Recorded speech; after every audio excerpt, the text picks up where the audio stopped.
Welcome to Catholic Ed for All, your weekly insight into topics of special education in Catholic schools. My name is Dr. Raul Escarpio, and I invite you to join me each week as we learn how to be more inclusive in Catholic schools and continue to live out St. John Paul II's message of open wide the doors to Christ. Many thanks go out to RCL Benziger, who is generously sponsoring this podcast. RCL Benziger enriches the worldwide Catholic community by providing the most engaging and highest quality resources, programs, and services rooted in the rich and diverse tradition of the Catholic faith. And now, on to our show. On the show today, I am joined by Dr. Victoria Graf, Professor of Education at Loyola Marymount University. Why, hello there, Vicky. Welcome to the show and thanks for being here. Well, good morning. Well, I can say good morning, Raul. It's a pleasure to join you on your show, and thank you so much for reaching out to me. Oh, I'm so glad you agreed. It's a thrill for me. Vicky, can you please tell the audience a little bit about yourself? I'd be happy to. Yes, I've had the privilege of being a professor of education with an emphasis in education of students with disabilities at Loyola Marymount University since 1979. So if you Wow. can do the math, we're coming up on 40 years next year. Hard to believe. I was just 12 when I came to the university. But I came as the assistant director of the special education program here at the university, and then I became director of the special education program 2 years later, and was the director for over 30 years, and stepped down probably about 4 or 5 years ago because I've become involved in a number of different things. But one of my passions has always been the education of all students, but especially students with disabilities, and in particular for Catholic schools, really any faith-based school, because I do believe that all children should be educated together and should be able to have a wonderful education that will enable them to live full and productive lives after they leave education. So I've been patient and have had some wonderful colleagues locally and nationally to help move this along. So I'm now continuing to work with a number of colleagues, Beth Foraker, from who many of you will probably know from her website and the work that she's doing in Catholic schools. But yes, so I'm excited to have this conversation with you, Raul, and to talk more about my work. Excellent. So, where's Loyola Marymount located at, for those that don't know? Well, I'm glad you asked that question, actually, Raul. It's interesting. So the Loyola, as you know, there are several Loyola universities. Yes. There's obviously one in Maryland and in Chicago and New Orleans. But we're a university that merged with the Marymount sisters in the 1970s, and we're located right next to Los Angeles International Airport, very close to Santa Monica. So we're right on the West Coast in Los Angeles. Wonderful. So, speaking of Loyola Marymount, and you say that you're a professor there, let's talk about a little bit about your work and what you're trying to accomplish at this moment there. Well, we were fortunate enough, well, I would say probably about 15 years ago, to have been approached by the Diocese of Orange, which, as you know, is north of San Diego. It's between Los Angeles and San Diego. And they were doing work in professional development with their principals and teachers there with regard to including students with disabilities in the schools there. And they wanted to give credit, university credit, to their staff as they were going through this professional development. So we started a certificate program in Catholic inclusion there, and then that evolved into a master's degree in Catholic inclusion. But as I think all of us recognize, funding is always an issue, especially when we're talking about a private university. Yes. So because we weren't able to really have the funding to keep the courses going, we had to suspend that program.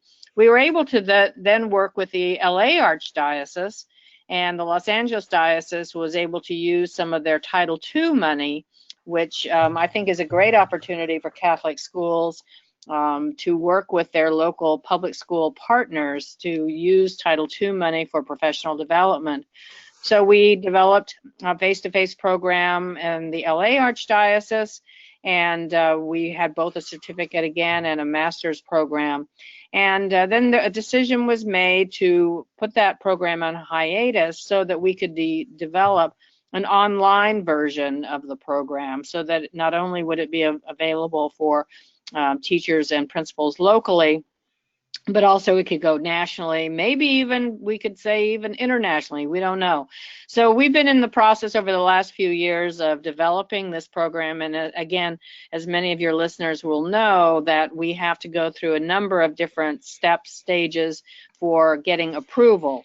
And so we're at the very, almost there now with our accreditation that we have to do, what we call WASC here in California. So we're very close to going on, but we haven't let that stop us and slow us down. We've been doing work on the ground in various Catholic schools, really implementing what is what we call universal design for learning. And a colleague of mine, Carrie Ulashian, and I were asked by Pam Bernards from NCEA to write a brief for NCEA on universal design for learning. And so that came out at the time of the NCEA conference this last spring, and is available online through NCEA and the publication. So we've been continuing to do our work on the ground with Catholic schools, and while at the same time developing this online program. And fantastic that you were able to write that brief on UDL, because UDL is so central to not only working with exceptional learners but working with all learners. And, Correct. and if Absolutely. and if Absolutely. and if I can throw my 2 cents in with the person who's the known person about the topic, the expert, it's more about what I like to say being more proactive instead of reactive to education. You know, Correct. UDL just basically helps control the overall situation and accounts for anything and everyone that might enter into your classroom or anything that might happen. So I applaud you on this, and I certainly suggest all our listeners go out and support it and purchase this brief, because I'm sure it's wonderful. I know what I'm going to be doing very soon. Well, Um, thank you. If I could just add, Raul, that there Go was for it. also an article in Momentum, and again, I think it was spring or early summer. So there's, a kind of a summary of the work that we were doing with regard to the brief. So that is in the Momentum magazine as well for people who may not be as familiar with UDL. And the Lord works in mysterious ways, Vicky. Maybe we can bring you back again, and we can just have a show on UDL and how teachers can incorporate that in their classroom and make it so that all learners are welcome in their classroom. Sound good? Sure, I'd be happy to, and I'd love to invite my colleague Carrie Ulashian to join me in that. Oh, please. So that would be wonderful. I'd love to do that, Raul. Thank you. Yes, yes, yes. Vicky, let's get back to the higher ed conversation for a second, shall we? Sure. I share that space with you. I am a college professor in a teacher prep program that we prepare special ed teachers. So I'm very intrigued about what we can do for exceptional learners once they reach our level. Um, I don't think that they should just be given a handshake and a diploma and said, well, have a great life. I think we would be remiss if we didn't try to educate them at the higher ed level, especially those that are more than capable of attending college. So, what can that look like at the higher ed level for a Catholic student graduating high school that might have an exceptional need? Well, that's a great topic. And it's been interesting, given my length of time that I've been at the university and in higher education, I have seen the percentage of university students with disabilities really grow significantly. Yes. I would say probably now about 10 to 12% of all of our undergraduates at LMU have identified disabilities. And what would be interesting, I've never done the research on this, is if most of these students are coming through our public school system where, of course, we have, federal legislation that enables them to have services specific to their needs. Or if some of these students have come through our Catholic school, that I would really, I mean, this is a topic that I hadn't even thought of doing in terms of research, but kind of looking at where these young people are coming from. But what's the other interesting part of this is, because I also teach undergraduates as well as graduate students, is that these students are very forthcoming with actually identifying themselves and sharing with their peers that they did receive special ed services, or in some cases now with regard to mental health, that they are seeing professionals, to deal with anxiety, depression, various other,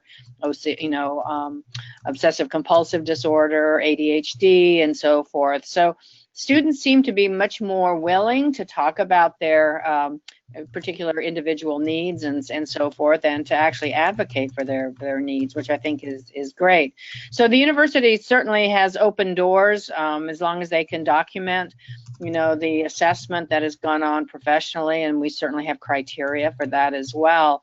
But typically those are students with learning disabilities, ADHD, and so forth, as I mentioned. We also have students here at the university with autism, on the autistic spectrum, and they've been very successful. I mean, some of them do have challenges, but we have a disability support service office that works very directly with these students and with faculty to help the faculty understand what the needs are for these students. I think what we want to move forward now in developing is our university programs, and I am proud to say that Loyola Marymount University is in the beginning stages of exploring the possibility of having what we call Think College, which is a nationally recognized program in many of our private universities, such as Vanderbilt, Clemson, George Mason University. And these are programs for young people with intellectual disabilities. And so we're going to be exploring this possibility. I'm working with some families right now who have children with Down syndrome who are in Catholic high schools who would love their young people to come on to the university. So we're collecting research and so forth with regards to that, and we hope that we'll be the first Catholic Jesuit university to have such a program. But it's going to take some time for us to put all this together, but I think it fits very nicely with our mission at the university, as well as with Catholic social teaching. I do think there's some additional things that universities need to be aware of, though, as they develop these programs. It's not just sufficient that these young people come to the university, but it's important that they have a sense of belonging at the university. It's not out of charity that we're doing this. We're providing an educational experience for them that meets their needs, which then, similar to what we see, in various other programs where we talk about transition, that we need to be sure that these young people then have connections to work placements, that they are getting employed when they leave us, that they also have independent living skills and so forth. So it's really looking at the whole student here, not just at the academic and educational aspect of it. So I think it's an exciting time. I think there may be other universities also that are starting to have these conversations. So hopefully there'll be a network across the country. I know Beth Foraker is putting on a conference actually at UC, at the University of California, Davis, but we're going to participate both on, there's some parents that are flying up for this, as well as we're going to Zoom into that meeting. I believe it's on November 9th. And Eric Carter, Dr. Eric Carter from Vanderbilt will be one of the keynote speakers. And so it's an exciting time, Raul, in terms of looking at additional options for our young people in our Catholic universities. Amen. I mean, it's so necessary, Vicky. I mean, we always look at this and we say, oh, it's cute, we can do it in elementary and we can try to include everybody, but they grow up. They do grow up, praise be to God, and we want to ensure that they have successful outcomes for their schooling and not just end it. So I'm thrilled to hear about these conversations, not only where you're at, but everywhere. I know Beth is a huge star when it comes to this. So I mean, much prayers to all of you for doing this. Thank So you. And I think, you know, as we, and maybe Raul, you can help with this with your program, is maybe this isn't the case any longer, but when I would go to various Catholic high schools, I would get some resistance, and I'm saying that in a positive sense. It's not that they were, you know, really negative, but they would say, well, we're you know, a college prep high school. yes, I've gotten Excuse that. me. And you know that we're preparing all of our students to go on to university, and so you know we it would not behoove the school to enroll these young people who have various learning needs and challenges. And now I can say, you know, well, the university is welcoming these young people, so we need to have more collaboration between our Catholic high schools and our Catholic universities, because they're here. We have them here on campus, and so that is what college prep is to be able to come to a university like us. So hopefully, you know, that notion that Catholic high schools have sometimes, that you know it's not for a wide range of students in terms of their learning abilities and so forth. So hopefully that's changing. I mean, I totally agree with you with what you're saying, and that has been an obstacle and resistance at sometimes when I've spoken. But I know that I've interviewed schools, high schools, where they have a college prep program and they meet the needs of these students with disabilities, and they Hmm. do include them. And whether it be tutoring before school or after school or getting additional staff members, they're understanding the necessity for inclusion. So it's not like it's unheard of, Vicky. It is Yes. very doable. It's just you need the right supports. I think we can agree with that. Yes. You need the right administration that understands that this is basically a calling from God to be able to do this, and like I said, with the right supports, there is a lot of room for success. Absolutely, you are correct. That's great. All right. So with that being said, can you offer a suggestion to a high school that what they can do? Maybe they're in a college prep program, maybe to become more inclusive or to help them get ready for programs that are coming down the pike at college or programs that already exist. What's one suggestion we can give a high school program? Well, I think, you know, it's, well, let me say, I guess there are several things that could be done, but I would suggest the very first step is to really have a deep understanding of Catholic social teaching. Because I think if you really understand Catholic social teaching, you will see that it is the mission of any Catholic school to open its doors widely and to be able to embrace all learners. Martin Scanlon from Boston Yes. College wrote a wonderful monograph several years ago when he was at Marquette called All Are Welcome. And the first chapter in that monograph, and it's published by Notre Dame Press, you can get it on Amazon, it's only about $10, $12, lays out very clearly how Catholic social teaching is really at the heart of inclusion.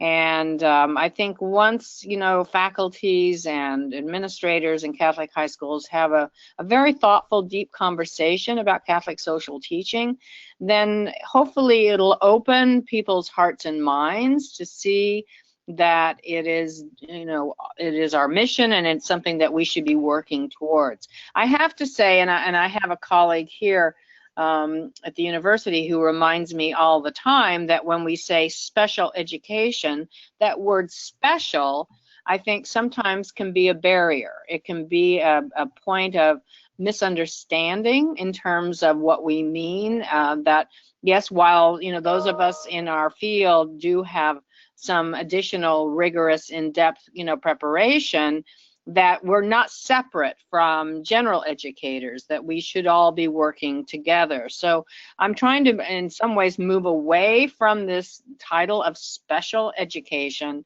and maybe it's inclusive education, maybe it's education, I don't know what the appropriate terminology is, but I think we've set ourselves apart as a profession when we say special education. And we use the term education specialist here in California with our public schools. And so I think if we talk about either learning specialists or education specialists and so forth, that might be another way, just in terms of some of our terminology that we're using. There's also, I think, and this is not going to be something that's going to happen overnight, Raul, but because we have to really change hearts and minds, Right. and we have to provide professional development for teachers. That's why universal design for learning, I think, can be such a positive step, because as you mentioned, it is a framework, it's a way of thinking, and so that teachers are not resistant to saying, oh, I have to learn specialized techniques. No, this is a way of designing your lessons for any student, whether they're gifted students or students with learning challenges. So professional development, I think, is very helpful. We did a lot of coaching when we were doing our professional development with some of the Catholic schools here. And so, it does take some time for some teachers to learn new ways of planning their lessons and so forth. So I think starting with Catholic social teaching, providing some professional development, showing examples of, we here in California, we talk about Cathedral Catholic down in San Diego, North San Diego County, Right. which has done a remarkable job. So when, I think other Catholic schools see what is possible, doable, and while money sometimes is a concern, I think financial challenges sometimes can be a barrier, but I think there's some ways of doing things. The Fire Foundation, obviously, in Kansas Yes. City, I mean, Yes. there's examples of fundraising that has gone on. I know that, even there's been some conversations about sort of looking at high school budgets, to see how your budgets are being allocated and so forth, that there may be some ways of shifting some money around to provide, for some additional support in a variety of ways. Technology is also another option that we're using as well. The iPad is an amazing tool that has so many features built into the iPad if a high school is a one-to-one school and so forth. So those are just some thoughts off the top of my head, Raul, of how we might be able to move this forward. Fantastic. Those are all great ideas, all worthy of their own separate shows, believe it or not. So, fantastic. So, as we start closing up the show, Vicky, I'd like to ask, what should Catholic special education look like? And I'm glad you touched on the Catholic social teaching part, because I agree totally. But pie in the sky, what should it look like?